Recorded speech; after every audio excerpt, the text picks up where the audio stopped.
할렐루야.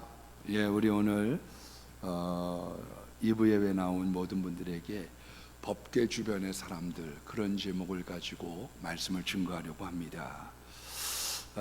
좋은 하나님의 은혜의 시간이 되시기를 예수의 이름으로 축복합니다. 하나님은 사랑하시는 사람들의 부류가 있습니다. 그런데 그 부류를 잘 살펴보면 맨 처음엔 하나님께서는 온 인류를 사랑하셔요. 그래서 마태복음 6장 45절 말씀에 보면 이같이 한즉 원수를 사랑하고 박해하는 사람들을 위하여 기도한즉 하늘에 계신 너희 아버지의 아들이 되리니 이는 하나님의 그 해를 악인과 선인에게 비추시며 비를 의로운 자와 불의한 자들에게 내려주심이라. 그러니까 하나님은 공평하게 해와 비를 만인들에게 내려주시고 불의한 사람들에게도 내려주시죠. 이걸 보통 일반 은총이라 그렇게 얘기를 합니다. 디모데전서 2장 4절 말씀에 보면 하나님은 모든 사람이 구원을 받으며 진리에 이르기를 원하느니라. 그러니까 만인 구원을 위하여 주님께서는 십자가를 지셨습니다. 이거를 은혜 사건이라고 얘기하고 이것을 개개인적으로 받아들이는 것, 이것을 믿음 사건이라고 얘기하죠. 그래서 은혜와 믿음이 합하여져서 구원을 이루게 되는데 이 예수님의 십자가는 만인을 구원하기 위하여 다 구원받기를 원하는 마음을 갖고 계신다, 그렇게 말씀드릴 수가 있습니다. 창세기 4장에도 보면 가인이 아벨을 죽였습니다. 선악과 사건 이후에는 신락원, 로스트 파라다이스, 낙원을 잃어버렸어요. 그런데 2차적으로 가인이 아벨을 죽였을 때에는 하나님을 보지 못하고 세상에서 유리방황하는 자가 됐다, 그렇게 얘기하고 있습니다. 그래서 나를 만나는 자들마다 나를 죽이겠나이다, 그렇게 하소연을 하게 되죠. 어떤 면에서 우리가 교회 밖 하나님의 품 안을 벗어난 이 세상은 어떤 세상이냐? 승자독식, 약육강식, 정글의 세계와 같은 거죠. 학교 다닐 때도 제가 나보다 공부를 잘하면 내가 좋은 대학을 갈 수가 없어요. 승진을 할 때 다 승진이 되는 게 아니에요. 저 사람이 없어져야 되는 거죠. 왜 그렇게 국회의원이 되고 정권을 잡으면 서로 으르렁거리느냐? 정적을 제거해야 자기가 안전한 거죠. 짐승 같은 세계를 우리는 살아가게 되는 겁니다. 얼마 전에 많은 히트를 쳤던 오징어 게임이 주고 있는 것도 뭐예요? 많은 사람들이 죽어가면서 자기의 돈다발이 쌓여져 가는 거죠. 네가 없어지면 내가 잘 된다는 마음들이 밑바탕에 있고 그것이 사람들에게 공감을 불어주고 있는 거죠.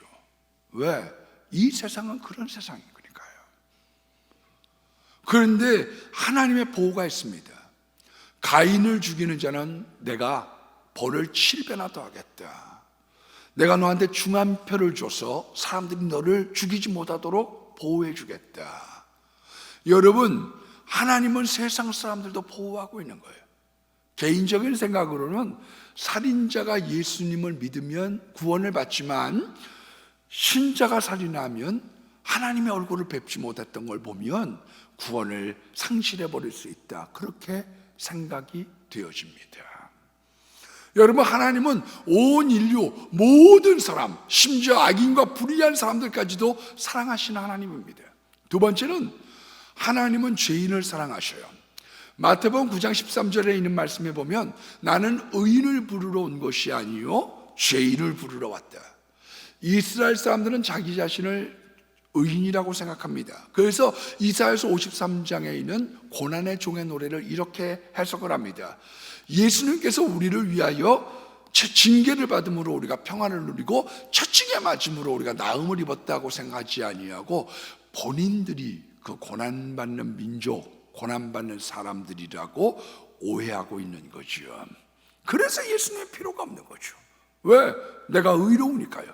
내가 고난받는, 내가 그런 존재니까요. 그런데 주님은 누가복음 18장의 세리처럼 가슴을 치면서 내가 죄인이로소이다, 그 사람이 긍휼과 용서와 자비를 입게 되었습니다. 그래서 찬송가 279장에도 보면 주여 주여 내가 비오니 죄인오라 하실 때에 나를 불러주십시오. 예수님은 죄인을 사랑하고 죄인이라고 고백하는 자들에게 용서와 사랑을 베풀어 주고 계시는 거예요. 세 번째로, 하나님은 하나님의 자녀를 사랑합니다. 요한복음 1장 12절 말씀에 보면 영접하는 자 곧 그 이름을 믿는 자들에게는 하나님의 자녀가 되는 권세를 주셨다. 여러분, 우리가 예수님을 영접한다는 게 뭡니까?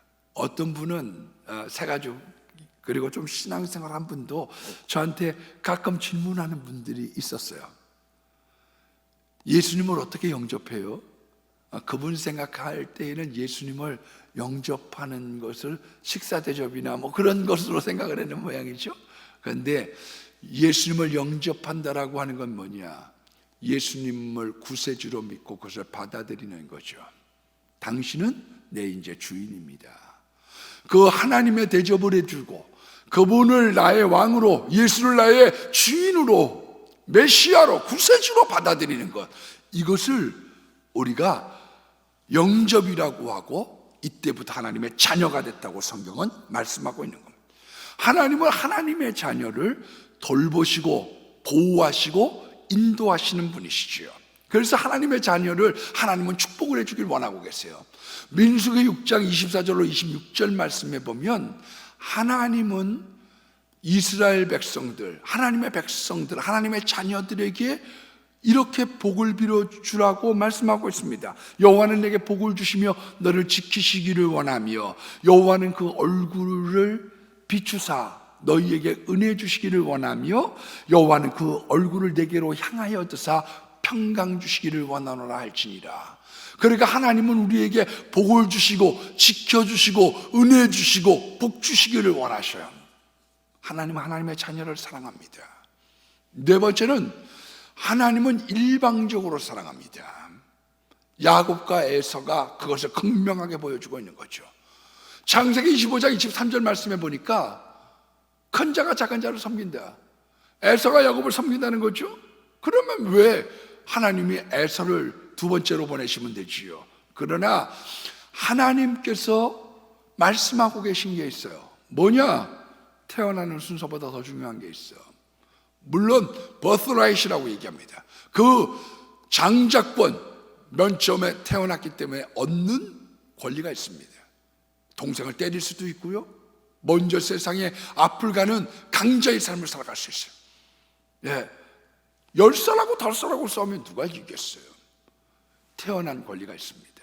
그럼에도 불구하고 주님은 우리에게 들려주길 원하는 게 있죠. 그 첫 번째가 뭐냐? 이 세상은 하나님의 예정, 프로데스틴, 너희들이 어떠한 삶을 살아가든지 내 예정 하에 있어, 내 계획 안에 있는 사람들이야. 다른 한 가지는 뭐냐? 하나님께서 예정하셔도 너희가 성실하게 그 삶을 영위하면서 살아가야 된다는 거예요. 감나무 밑에서 입만 벌리고 있다고 되는 게 아니라 내가 하나님에게 비전을 받았다, 하나님께서 계획하심을 입었다, 그러면 그것을 향해서 추진하고 나아가고 열심과 성실을 다해서 가면 하나님이 예정하신 뜻에 이루게 된다는 거지요. 그래서 야곱이라고 하는 사람이 그 꿈을 갖고 나아갑니다. 축복 기도라고 하는 것을 붙잡고 나아갑니다. 난 반드시 이렇게 될 거야. 요셉이라고 하는 사람이 하나님에게 비전을 받았습니다. 그 삶대로 자기를 관리하면서 믿음의 길을 걸어갔더니 반드시 하나님께서 원하시는 그 세상을 다스리는 총리의 자리에 섬길 수 있는 특권을 베풀어 주셨던 거지요.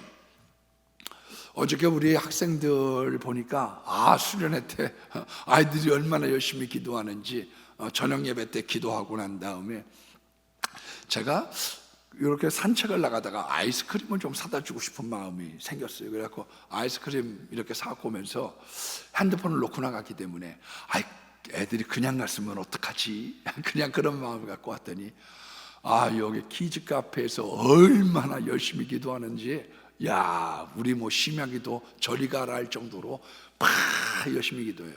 방언도 여러 사람이 받고, 세원이도 받았다고 그러죠. 태원이도 받았다고 그래요. 그죠? 막 애들이 막 뜨겁게 막 부르짖어 기도하더라고요. 아이들한테 제일 중요한 게 뭐냐? 비전을 받는 거예요. 하나님의 약속을 받는 거예요. 그리고 그 약속을 성취하려 자기가 매진해 가는 거죠. 하나님의 계획이 있어요. 하나님의 일방적인 거 있어요. 원종수 권사라고 하는 감리교 남자 권사님이죠. 거긴 관사가 남자가 있으니까 하나님께 지혜를 받았지만 하나님이 당부한 게 있죠. 그렇지만 네가 노력해야 돼. 그러니까 늘 어떤 책이든지 나는 두 번을 읽었습니다. 안 하고 되는 건 없어요. 하나님의 계획이 있고 그 계획에 따라 내가 열심히 갈 때 너희의 삶은 뒤바뀔 수 있어요. 그거를 성경은 말씀하고 있죠. 말라기서 4장 2절로 3절 말씀을 보니까 내가 야곱을 사랑했고 에서를 미워했다는 거예요. 에서라고 하는 사람은 시작 전부터 편애를 하는 거죠. 하나님의 도우심이 있는 거죠. 축복 기도를 받을 때까지 에서가 사냥감을 못 잡았어요. 여러분, 염소 새끼를 잡아가지고 가죽을 벗겨서 그걸 요리를 해가지고 아버지에게 갖다 주려고 하면 나름대로 상당한 시간이 필요했을 겁니다. 그런데 하나님이 순적하게 그 사냥감을 잡도록 에서를 도와주지 않으시는 거예요. 그리고 그 기회를 살리지 못하도록 하셔서 야곱이 비로소 원하던 축복의 기도를 받게 되지요. 성경은 우리들에게 들려주는 게 있습니다. 하나님의 계획대로 살면 사기꾼 같은 사람도 이스라엘의 시조가 될 수가 있는데, 이 에서라고 하는 사람은 첫 번째로 인품이 좋아요. 용서할 줄도 알고, 땅이 비좁으니까 동생아 네가 여기서 살아라, 내가 옮겨가마. 이 사람은 인품도 좋고 사냥도 잘해. 오늘날로 따지면 유능한 사람이에요.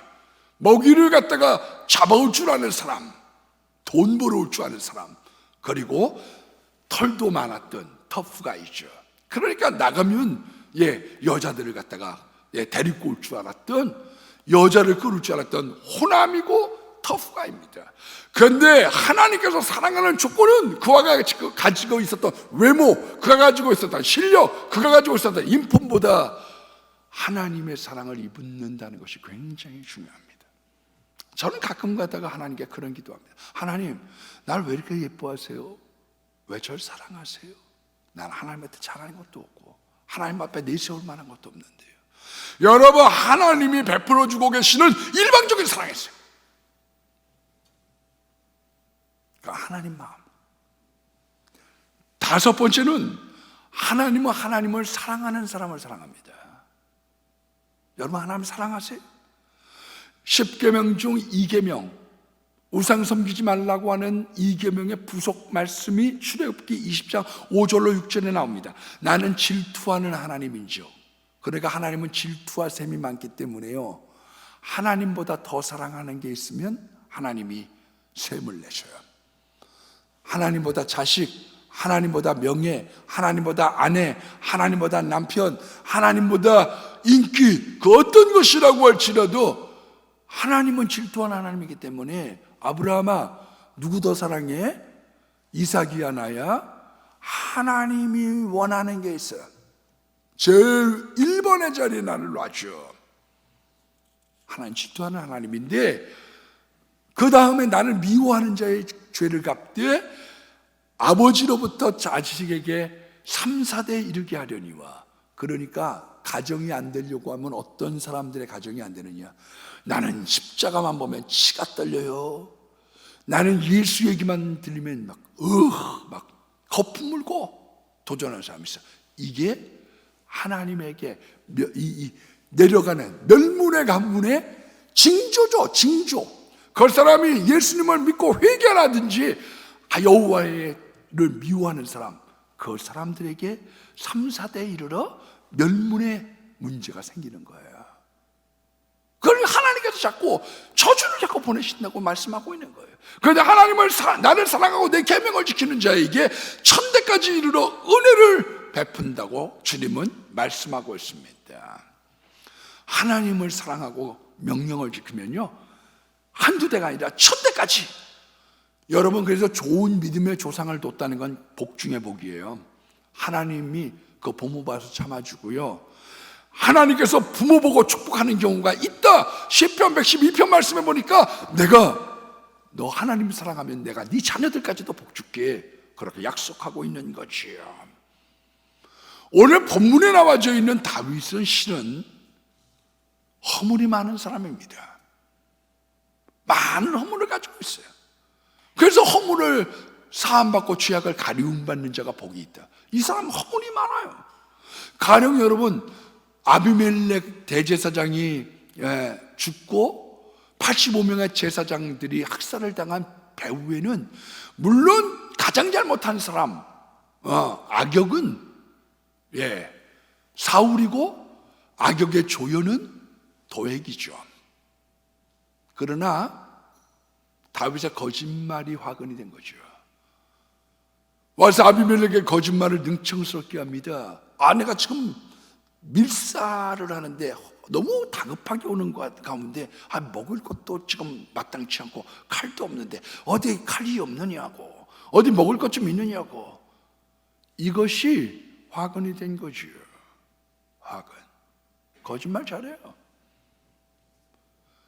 아기스 왕에게 피난을 갔을 때에도 네게부 사람들을 갖다가 약탈하지 않았습니다. 자기 이스라엘 민족을 갖다가 약탈한 게 아니라 거기에 있었던 이방 민족, 술과 애굽 사이에 거하는 사람들을 다 약탈해 갖고 오는데 남자든 여자든 다 죽여버리죠.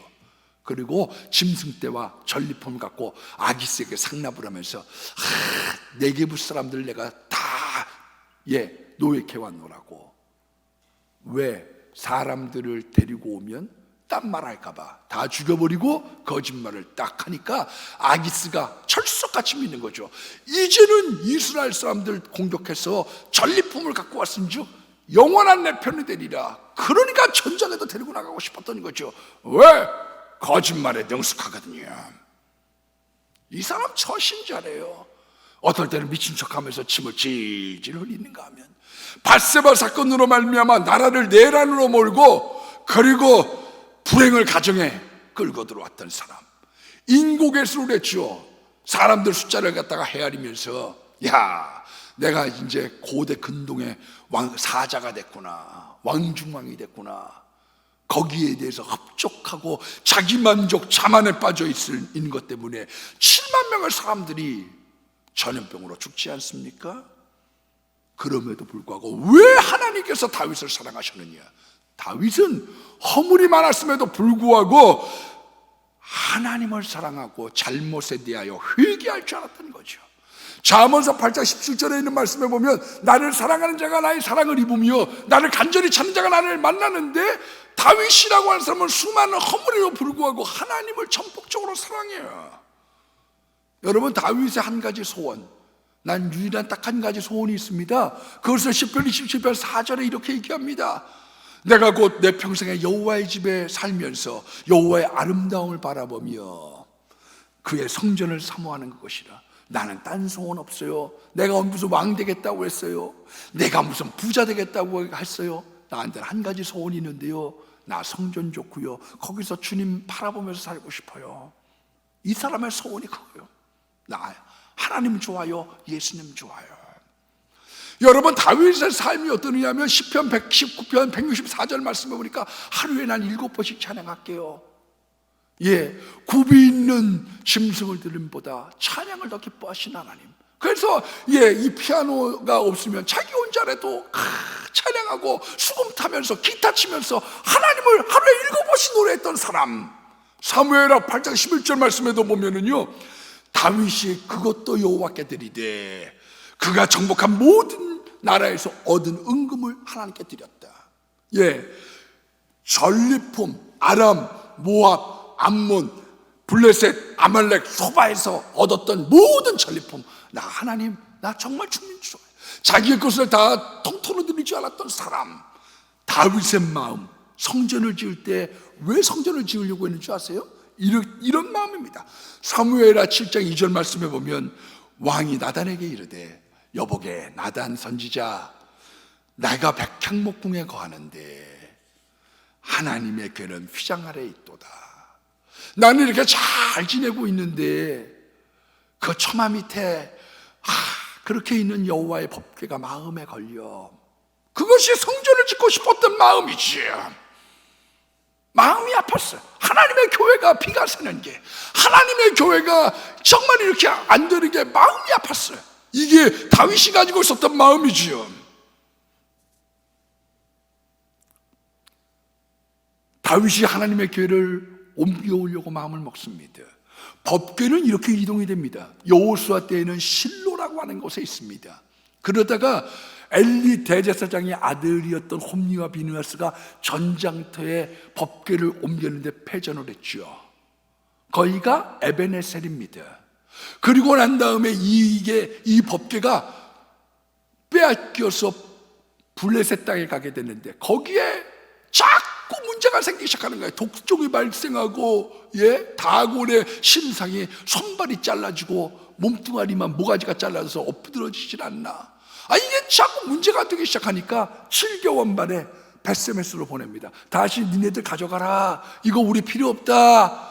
그랬더니 벳세메스 사람들이 이건 뭐야 또? 이거 법궤 한번 구경 한번 해볼까? 뚜껑을 열다가 어떤 사본에는 5만 70명, 어떤 사본에는 70명, 그래서 괄호를 쳐놓은 거죠. 성경에 있는 어떤 사본에는 5만 70명이, 어떤 사본에는 70명이 요것을 참조해서 만들었던 영화가 레이더스죠. 레이더스, 스필버그의.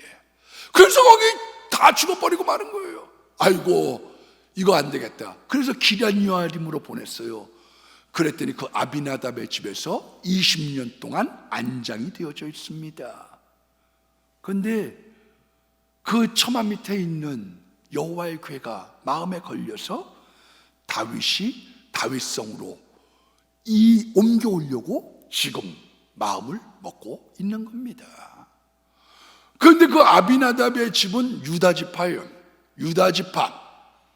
그래서 이 아비나답의 두 아들을 아요와 우사가 소수에다가 이걸 얹혀서, 그리고 이동하는 중에 갑자기 소들이 막 뛰니까 덜컹덜컹 이거 법궤 떨어지겠네. 그래서 우사가 손을 댔더니 그 자리에서 즉사하고 맙니다. 다윗이 법궤 가져오기를 두려워하여 가드 사람 오베데돔의 집에 둠에 3개월을 두었는데 그 가족이 복을 받았더라. 그렇게 오늘 성경이 말씀하고 있습니다. 다윗이라고 하는 사람은 어떤 생각을 가졌느냐? 여러분, 좋은 일이라고 다 결과가 좋은 게 아니에요. 내가 하나님 위해 일을 하는데 나 왜 이렇게 결과가 이상하게 돼요? 그거는 하나님, 내가 뭔가 회개할 게 있지 않나요? 내가 이 일을 하는데 하나님, 내가 잘못 가고 있는 게 아닌가요? 그거를 하나님께 여쭤봐야 합니다. 좋은 일이라고 다 허락하시는 거 아니에요. 성전을 짓겠다고 마음이 있었지만 나단을 통해서 넌 군인이야, 짓지 마. 하나님의 허락이 있어야 되는 거예요. 우리 많은 사람들이 이렇게 생각을 합니다. 내가 좋은 거, 내가 하나님이 원해서 이걸 하는데 왜 사람들이 이걸 말려? 왜 내가 이거 하는데 내가 어때서 왜 이런 결과를 빚는 거야? 아니에요. 하나님을 사랑하는 사람들은 하나님을 사랑하는 방식이 있다는 걸 알아야 합니다. 그런데 이 다윗이라는 사람이 드디어 깨달았어요. 뭘 깨달았느냐? 민수기 4장 15절 말씀을 보니까 여호와의 법궤를 이동할 때에는 레위 지파 중에서 두 번째 아들이었던 고앗이라고 하는 사람이 법궤를 짊어지고 가야지 되는데 소수레로 옮겼다가 하나님의 원하시지 않은 방식으로 했다가 덜컹하다가 이게 베레스 우사, 하나님과 충돌했구나. 충돌했어요. 여러분, 아무리 의도가 좋고 아무리 열심히 있어도 하나님의 방식을 따라 섬겨야 합니다. 어떤 사람들이 그런 얘기합니다. 나는 왜 이런 좋은 의도가 있는데, 나는 왜 이렇게 열심히 섬겼는데 왜 나는 이런 결과가 빚어졌을까요? 원인이 어디에 있느냐? 하나님을 사랑하는 데 있어서는 하나님을 사랑하는 방식이 있어요. 부부가 잘 의견이 안 맞는 이유가 있습니다. 왜냐하면 자기 방식으로 사랑하기 때문에 그래요. 이 사람한테 선물을 갖다 주지만 이 여자는 대화를 원하거든요. 나 이런 거 필요 없단 말이야. 내가 언제 이런 거 다 사달라고 그랬어? 그 여자가 원하는 게 있어요. 똑같이 하나님도 하나님이 원하는 게 있다는 걸 아셔야 합니다. 하나님의 방식이 있다는 걸 알아야 합니다. 여러분, 애당초 그러면 아요와 울사가 법궤를 달구지에 올릴 때 그때 왜 두 사람 다 죽이지 않았습니까? 왜 나중에 한 사람만 죽이셨습니까? 죄라고 하는 것을 범했다고 늘 운전을 하다가 범칙금 늘 떼이는 게 아니에요. 잘못했다가 했다고 걸려드는 게 아니에요. 그런데 죄라고 하는 속성이 어디에 있느냐? 한 번 맛을 들이면 그치지를 못하는 거예요. 술이 한 잔으로 끝나면 좋은데 그치지를 못하는 거예요. 마약을 투여했는데 마약이 한 번도 그치지 않는 거예요. 도둑질이 밤새는 줄 모르는 거예요. 나쁜 일이 재밌고 빠져나오기가 어려운 거예요. 화투든 도박이든 다 마찬가지죠. 죄라고 하는 것은 한 번 빠져들면 언젠가는 걸려듭니다. 그래서 하나님께서 기회를 주시다 회개해야지 되고 하나님께서 원하시는 방법대로 살아가야지 되는 것이지요.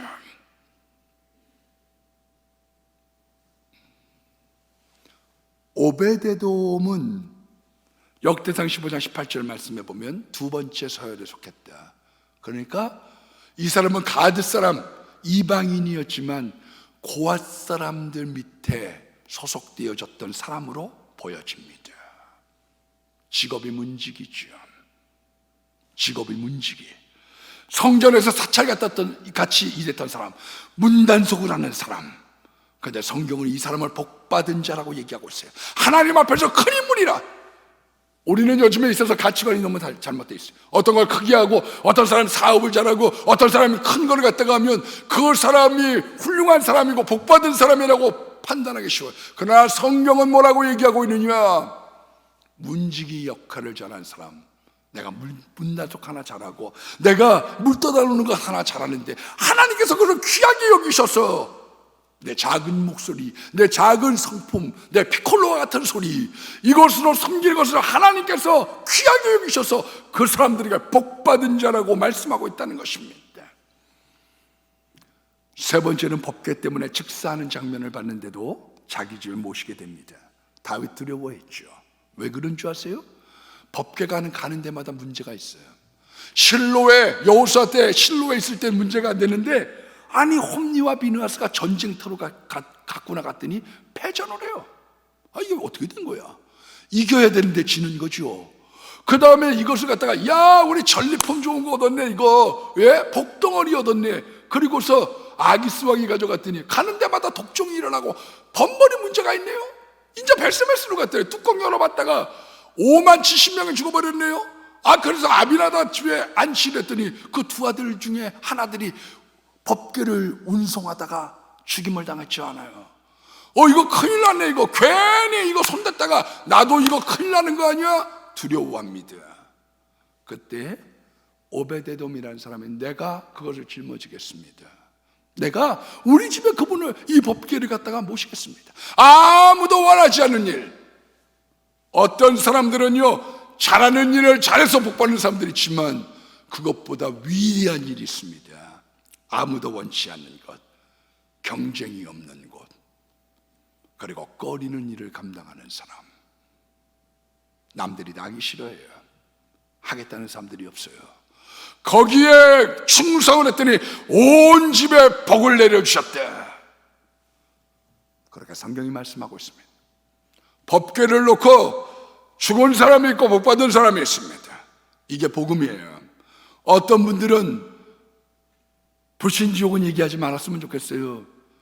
성경은 예수 천당, 불신지옥, 그것이 복음이에요. 무조건적인 축복은 성경이 말하는 축복이 아닙니다. 기복신앙이라고 하는 건 뭐냐? 무조건 복을 받는 거죠. 그래서 무당들은 인격 필요 없어요. 떡 먹고 복 빌어달라.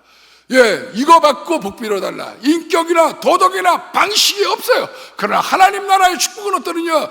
하나님의 말씀 안에 그 거룩하신 놀라우신 하나님의 은혜 가운데 하나님께서 그 방식을 따라가는 사람들에게 그 삶과 가족 속에 넘치는 복을 주심하고 말씀하고 있는 거예요.